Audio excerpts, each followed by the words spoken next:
Kakalosh Boker Tov, Chanukah Sameach, Chodesh Tov. We're going to start today on Daf Kafhei Amud Aleph. Right, today's Daf is 25a1. However, we're going to start on Kaf Daled Amud Bet, just on the bottom, so that way we understand what's going on, because we were starting with a Kal Vachomer. So we're going to start a few lines up. It's actually a good few lines up. 2, 4, 6. It's like 8 lines up or something like that. Metve, from the question. So Metve, so we're asking a question. Isi ben Yehuda says, Minayla basav v'chalav shu asur. How do we know you're not allowed to eat basav v'chalav, meat and milk? So says the Gemara, Ne'emar kan, it says over here by basav v'chalav, Kiyam kadosh ata, that you are a holy nation, and therefore lo tavashel gadi b'chalev, you're not allowed to cook meat and milk. Ne'emar lehalan, and it's written by terefaot, ve'anshe kodesh tiyuli, that you're going to be a holy nation. Basav v'chalav terefa lo techilu, don't eat a terefa.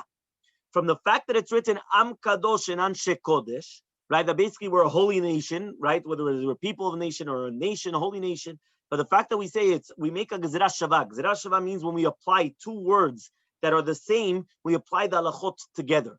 So we say like this: mal lehalan, just like by a terefa, you're asur, you're not allowed to eat it, because it says lo tuchelu. So too by basav v'chalav, you're not allowed to eat it.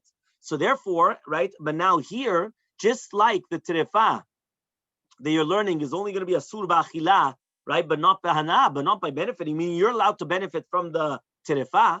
So b'hana minayin, how do you know you're not allowed to benefit from, right? How do you know you're not allowed to benefit from meat and milk?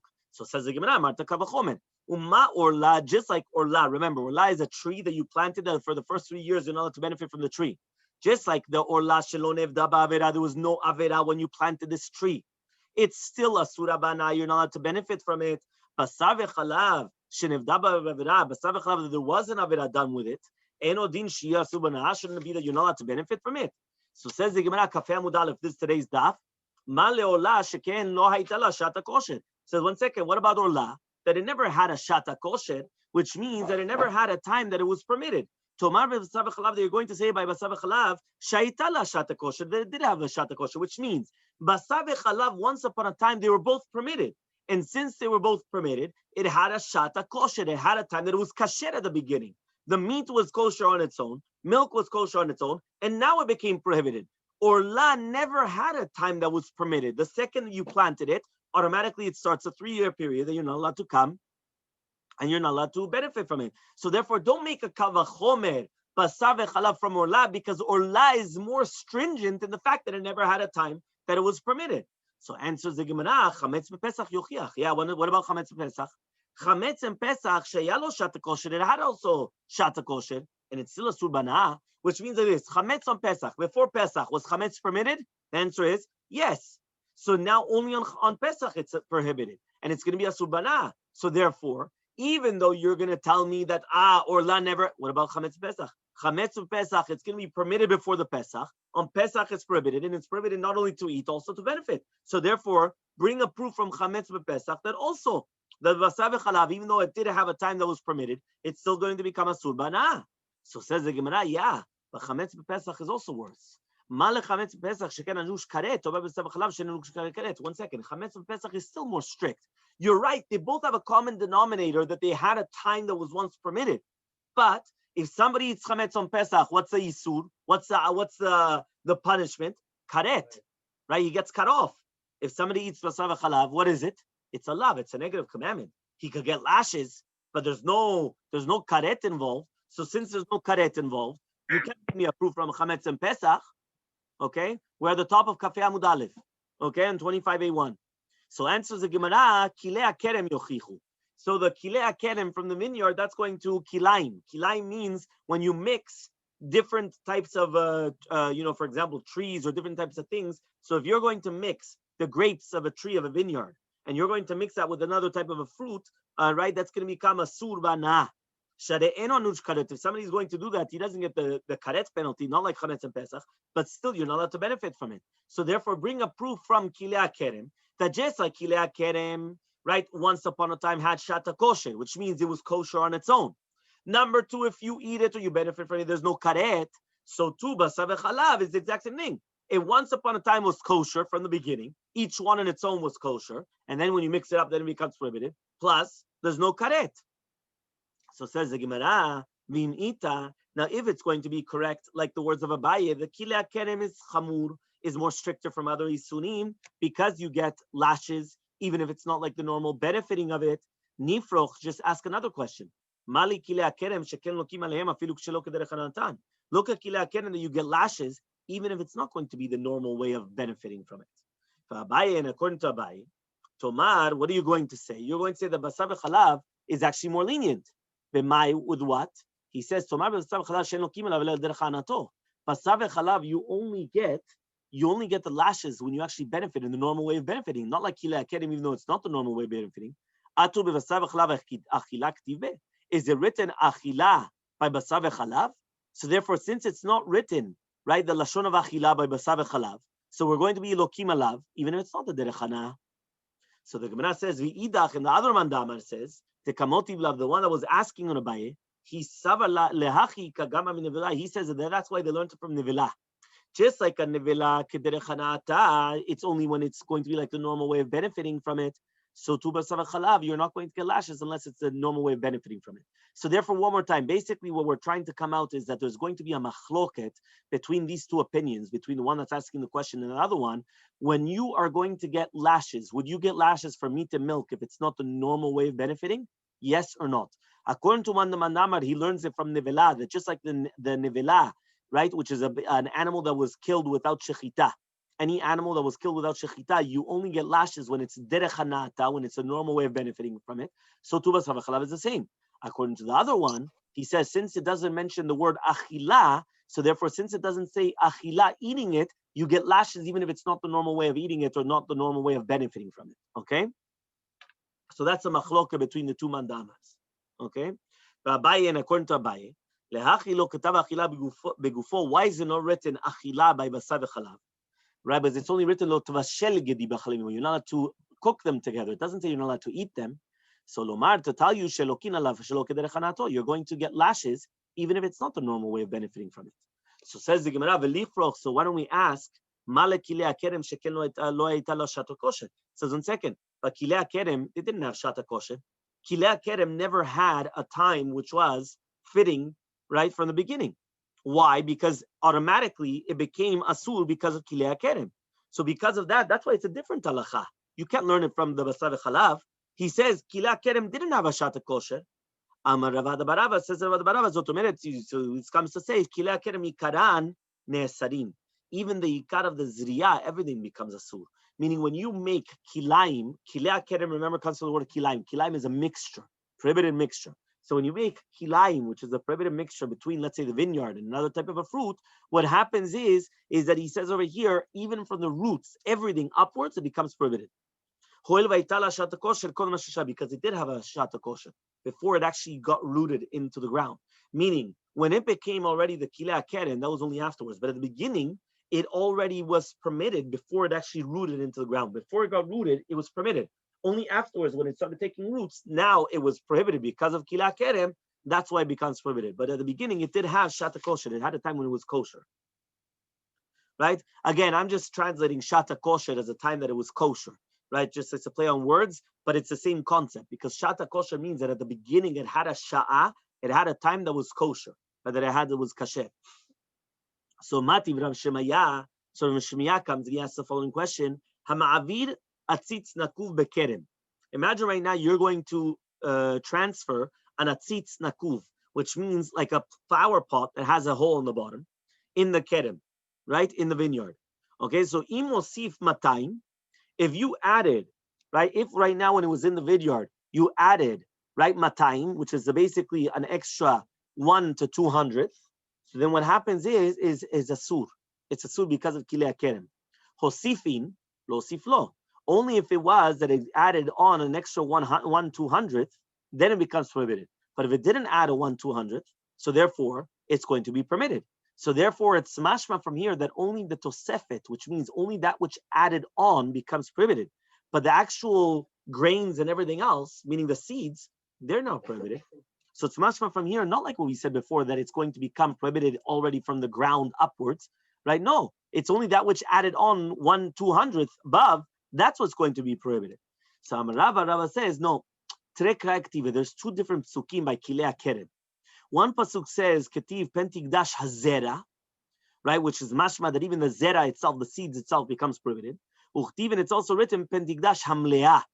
Hamleah is that which grew forth afterwards. So the Gemara is going to ask Haketzat. So how do you do that? One pasuk is telling you that everything becomes prohibited, even the seeds, and the other one is telling you it only becomes prohibited that which grew afterwards. So says the Gemara, Zarua meikaro, right? Be'ashrasha.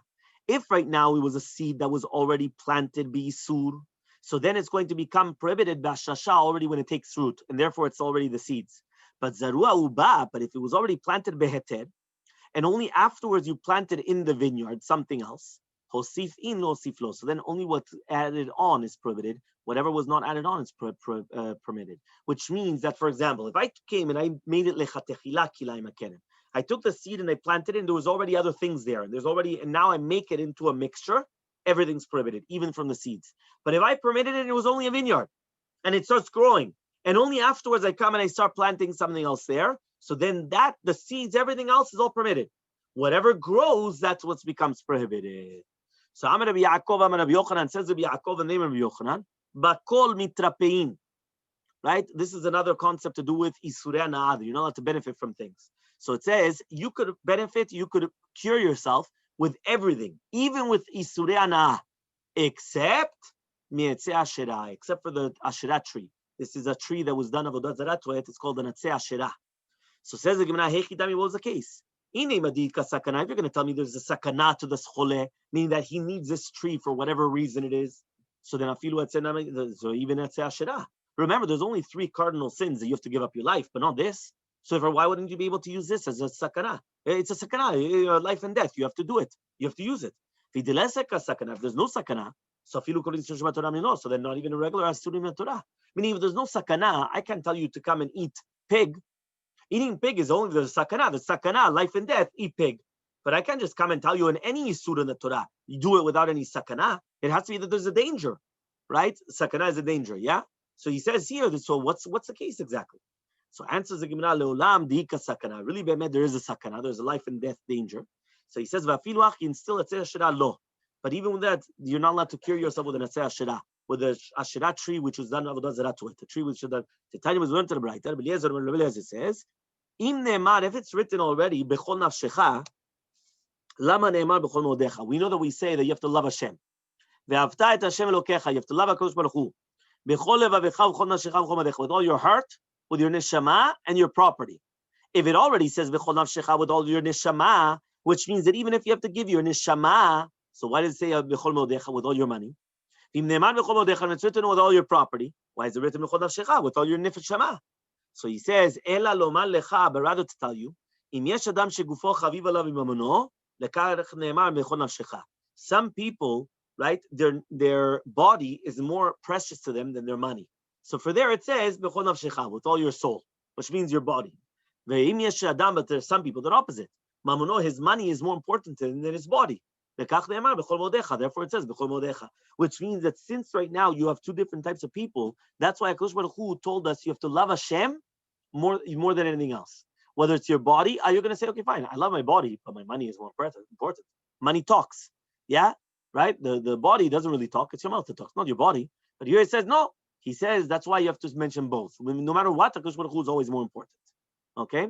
So therefore, it comes out that we're obligated to give up our lives, not to serve avodah zarah. So therefore, if you're going to cure yourself with an asherah tree, so therefore it looks like you admit to avodah zarah. And therefore, you're not allowed to do that even in a time of sakana. Okay? So that's how we learn it from this concept of that even if it's during the time of sakana, nothing. Why? Because you have to love HaKadosh Baruch Hu with all your body and with all your money. So Kiata Ravi, when Ravi came, he said in the name of Yochanan, you could cure yourself with everything, with all types of Yisurim, except for Avodah Zarah Giloy Rayot, except for Avodah Zarah Giloy Rayot, Ushfichut Damim, right? And Shfichut Damim, Kafei Amud Bet, 25b. He says, how do we know this? Avodah Zarah Ade Amran. Avodah Zarah, we just mentioned it right now. That you're not allowed to cure yourself with Avodah Zarah. This tree was done Avodah Zarah to it. You're not allowed to cure yourself. Giloy Rayot, Shfichut Damim, how do we know? The time was learned to the Braita. Rebbe says, Ki Ka'asher Yakum Ish. We're talking about when a woman that she's already engaged, but the engagement of the Torah. So she was violated. So we don't do anything to the girl. Why? Because if she's violated, what do you want to do to her? You're not going to kill her. She was violated. It was against her will. So he says, just like if a person's going to come and he's going to kill his friend, so too is the same thing. So says the Gemara, what's the connection between murder and na'ara me'orasa, a woman that she's violated? So this comes to teach us nimtza lamed, which means that if just like a rotzeach is going to come and teach us on the na'ara me'orasa, which means the murderer case is going to teach us on the na'ara me'orasa, so it's teaching us also a kesh, it's the juxtaposition, the proximity. That means just like the rotzeach is like a na'ara me'orasa, they learn the both halachot together. So makish rotzeach na'ara me'orasa, ma na'ara me'orasa nitan latzila benafsho, right? You're allowed to come and you're allowed to save the na'ara me'orasa with the body of the violator, which means if you come and you witness somebody trying to come and violate a girl, right? You're allowed to come and kill the guy. You're allowed to do it. Mamash, you're allowed latzila benafsho. You're allowed to save her from this relations with the nefesh of the boel, which means you're allowed to come and you're allowed to kill him. Yeah, there's nothing what to talk about, which is something incredible. You understand? Like I think nowadays people would, you understand, meaning in common normal society, they would tell you, no, let him finish. And then, keilu, you take him to court and keilu, they do nothing.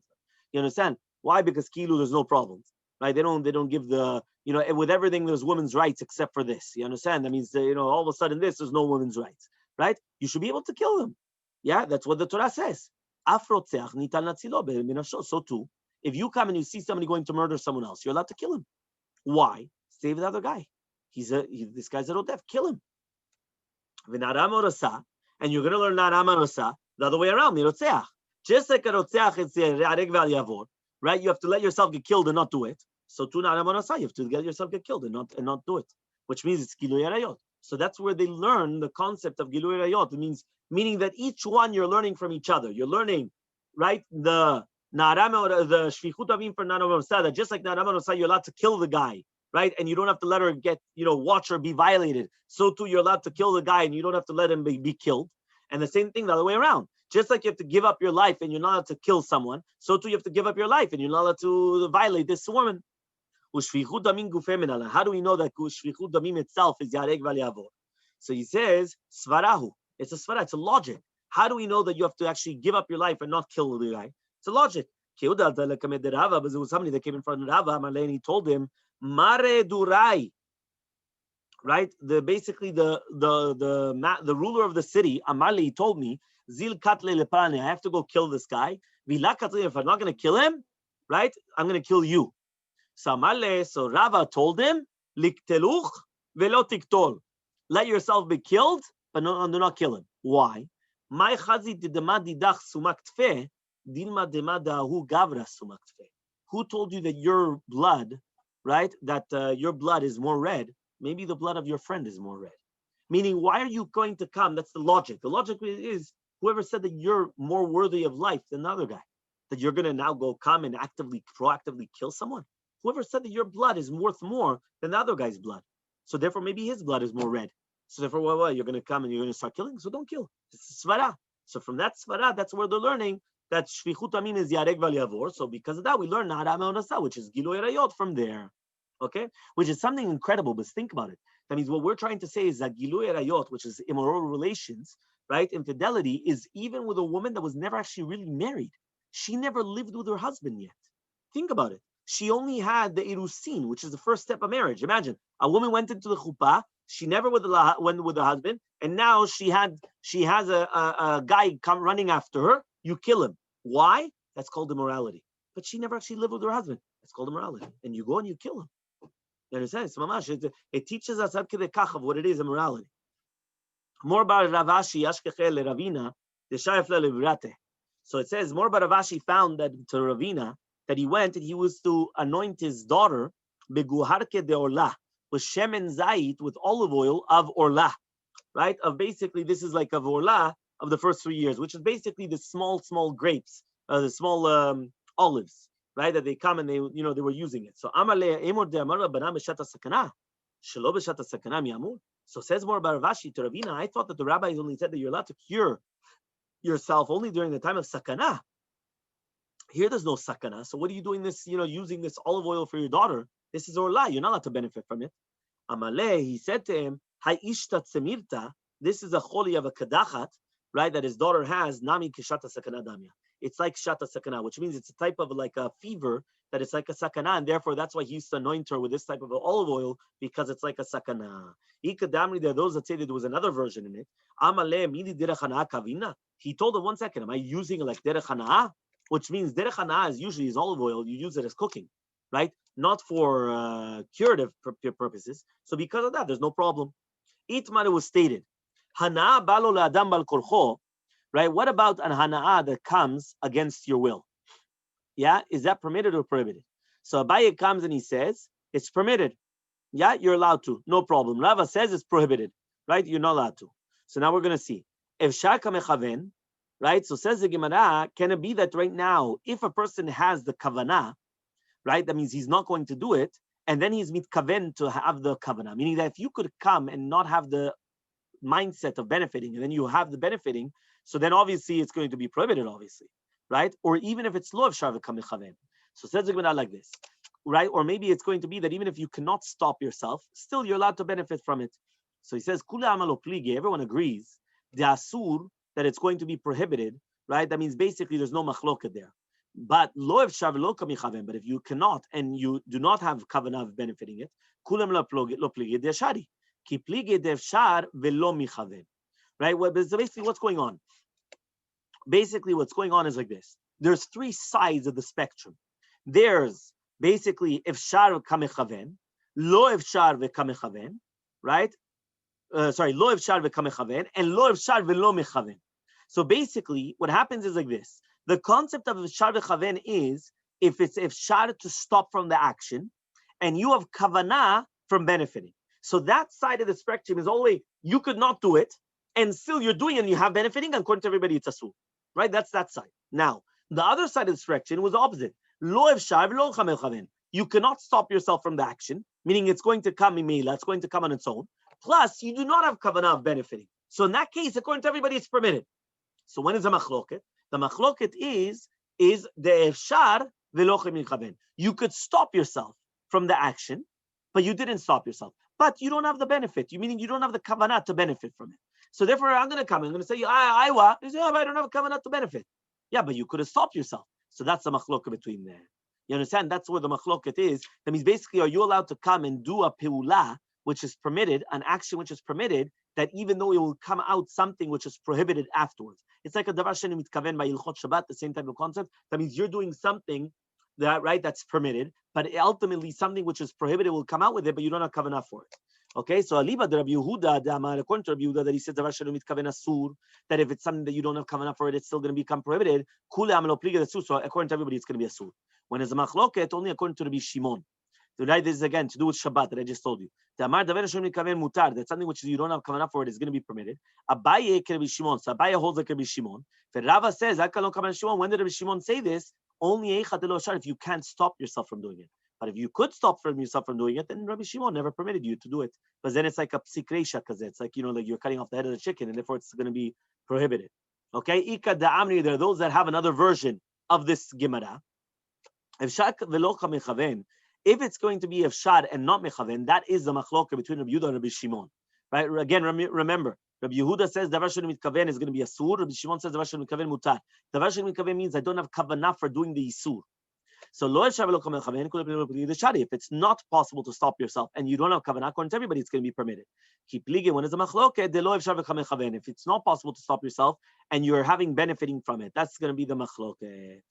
And according to Rabbi Shimon, that he goes with the kavanot, according to everybody, they don't argue, right, that it's going to be a sur. When is machloket, according to Rabbi Yehuda, he says, there's no difference whether you had kavanah or didn't have kavanah. If shar is going to be a sur, and Abaye holds like Rabbi Yehuda, which means that since we find that Rabbi Yehuda says that it's going to be a sur, even if you could stop yourself from doing it, so even if you're not going to be kamen, it's still going to be a sur, right? So therefore, everything has to do with it, whether it's afshar or not afshar. Okay, the Rava, and according to Rava, okay, this is Kavava Mudalef 26a1. Rava Malecha, Rava is going to come and he's going to tell you, Ad kan lo kama Rabbi Yehuda she'en, right, she'en mitkaven. Right, v'kamitkaven, ela lechumna. When does Rabbi Yehuda come and he say that we don't do that? If, for example, you don't have kavanah, and it's like you have kavanah, that's only lechumna. But mitkaven, k'she'ena mitkaven lekula lo. But if you are going to say that you cannot stop yourself from the kavanah, that it's like not having kavanah lekula, we do not say that. So therefore, it's opposite. That means obviously he's going to say that it's going to be asur, which means that we're only going to the stringent, not to the more lenient. So if you look in the footnote, he says over there, Rava holds that you cannot bring a proof from Rabbi Yehuda to do with, for example, you're going to be pulling a safsal, pulling like a bench, right? That you don't go after the kavanah of the human being. According to Rabbi Yehuda, it's only going to be mekel umatir because it's not mitkaven, because you don't have the kavanah. And therefore, it's going to be asur if you could stop it and you don't have kavanah. However, though, right, it could be that be'emet, the kavanah is only there, it's going to be mlachmir v'lesor. It's only going to become asur, but not, it's going to go the other way around, that you're going to try to be lenient. So there, by the way, you should know, in the footnote there, you have the leshon rishon and leshon sheni, right? That basically, according to everybody, you have the chart there in the art scroll? No, there's no chart. It's so weird. Okay. I have a chart here with like, the maskanot, right? That basically the chart says that Abaye and Rava, right, whether if you have kavanah, according to everybody, it's going to be asur. Okay? Fine. No, it's a whole chart here. I'm sure maybe the newer art scrolls have it. Okay? No, we don't read it at all. One second. So continues the Gemara, and the Gemara says, Amar Abaye says, Mena minallah. How do we know that Rabbi Yehuda is going to be matir, right, in a case when it's lo efshar v'kamechaven, which means that if it's impossible to stop yourself and you have kavanah to benefit, okay, we're continuing in Kavava Mudalef, 26a1. So it says, the Tanya was willing to Nebraita, Amru alav Rabbi Yochanan ben Zakkai, they said on Yochanan ben Zakkai, sheyoshev etzilo shel echal, that he used to sit in the shade of the echal of the Bet HaMikdash, v'doresh kol yom kulo, and he was being doresh the entire day in Torah. So you see from here that he didn't suspect for benefiting from the shade of the echal. Now, obviously, the echal is kodesh. Kodesh means you're not allowed to benefit from it. So how could he be benefiting from the shade of the echal? V'ahacha here, de lo efshar kamechaven, right? It's efshar, meaning that he couldn't not give the rashot during the chag, and he was mitkaven. He was benefiting from it, meaning he benefited from the fact that he had this the shade from the echal. Okay, so says the Gemara v'shadi, and it's permitted. The Rava says no, shane echal. The echal is different than the tochasui, because it's only from the inside, which means the ikar tachlit of the echal was for safeguarding what's inside, not what's outside. So for whatever was outside, that shade was not the main part. So for that hana'ah was not like the normal benefiting. Meaning the normal benefiting is, if you have walls, is that the walls protect on the inside, not on the outside. So therefore, if you have a shade going on the outside, that's not the normal benefiting. That's why it's going to be permitted. Amar Rava. Rava says, how do we know this? He says the Tanna was, we learned on the Mishnah. Lulin ayu ptuchin shebaliyat bet kodesh kodashim. We used to have windows, right, that were open in the roof of the kodesh kodashim. Shebayem eshashilin tumenio betevot. They used to go down in tevot, which means that they used to come down from the roof, right? Many times people think that the robbers only come down from the roof and they break in and then they come. That was in the Bet HaMikdash. They already did those things. You understand? That means they used to come from the roof. Why? Because they had windows and they used to come down, because they weren't allowed to walk into the kodesh kodashim. So they used to cover the kodesh kodashim, and then they used to like roll themselves down, right, in like a rollers, like in these different things, and then they used to fix whatever they needed to, in order that they don't benefit from the kodesh kodashim. Now here, right, in this case, when they're rolling down inside, right, they're not, it's efshar. They have to fix something in the Bet Kodesh Kodashim, but still they have kavanah, right, and what? It's going to be asur. Which means that's why they were obligated to actually come down in these, like, cubicles or whatever it is, in order to fix the things. They weren't able to come down. So says the Gemara, is it logical? He says Bishmom Pazi Mishum Levi, Mishum Kapara, name of Kapara. Kol umar evereach em by Mishum Milah. Meaning the kol, the voice of the shir of the Hegdesh, or for example, the mar'eh, which is the noise, the benefiting of the looks, or the smell of the ketoret.